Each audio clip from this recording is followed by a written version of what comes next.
जनाब सैयद मोहम्मद अली साहब, सर आपने अरब ममालिक के एटीट्यूड के हवाले से और स्ट्रेटजी के हवाले से बात की और आपने कहा कि उन्होंने इसराइल को तस्लीम करने और मामलात को मामूल पर लाने के लिए इसराइल के साथ ताल्लुकात को बढ़ाने की बात की। और ये तरकीब और ये जो स्ट्रेटजी है, ये हिकमत अमली है, कितनी कारगर है, या इसी हिकमत अमली के ऊपर इसराइल को शय मिलती है कि वो फ़लस्तीन के ऊपर अपने जुल्म को जारी रखे? देखें, मैं समझता हूँ कि अब्राहम एकॉर्ड जो है वो एक वाटरशेड इवेंट है मशरिक़ वस्ता की तारीख में।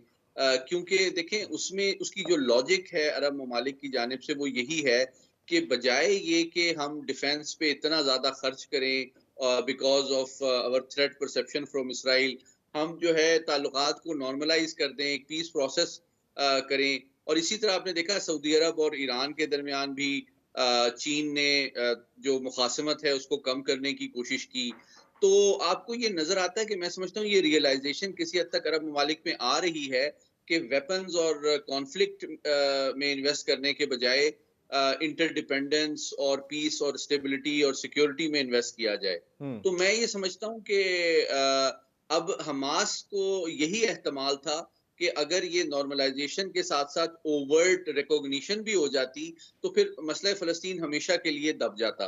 तो हम्म। उन्होंने ये जो जंग की है, उसमें सबसे बड़ा मैं समझता हूँ उनका जो ऑब्जेक्टिव है, वो यही है कि मसला फ़लस्तीन ना सिर्फ़ आलमी सतह पे उजागर हो जाए, बल्कि वो पॉलिटिकली कॉस्टली हो जाए।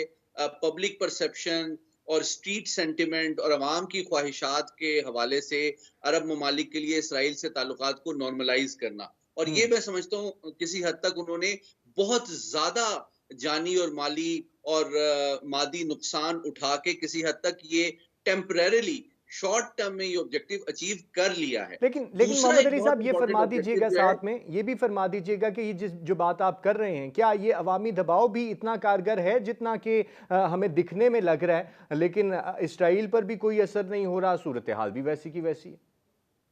जी, जी, मैं उसकी तरफ आता हूँ, लेकिन मैं एक उससे ज़्यादा अहम बात को एम्फसाइज़ करना इसलिए ज़रूरी समझता हूँ, जिसका डॉक्टर साहिबा ने भी हवाला दिया। हम्म। देखिए, लार्जर जियो स्ट्रेटेजिक एनवायरनमेंट के लिहाज से देखें, तो वो जो आपको याद है भारत में जो G20 की साइडलाइन पे हम्म। ऐलान हुआ था एक और कॉरिडोर का, हम्म। जो कि एक अमेरिका की अशीरबाद से भारत, मिडल ईस्ट, इसराइल से यूरोप जाना था, हम्म। जिसका मकसद एक अल्टरनेटिव कॉरिडोर बनाना था, बीआरआई के मुकाबले पे खड़ा करना था। तो हम्म। मैं समझता हूँ उसने भी किसी हद तक उन आलमी ताकतों को तशवीश में मुब्तला किया जो कि नहीं चाहते कि बीआरआई या नॉर्थ साउथ कॉरिडोर के मुकाबले में कोई और कॉरिडोर इस खत्ते में आए। और मैं समझता हूँ कि चाहे वो तुर्की हो, चाहे वो इजिप्ट हो, चाहे चीन हो, चाहे रूस हो, ये ममालिक नहीं चाहते कि बीआरआई या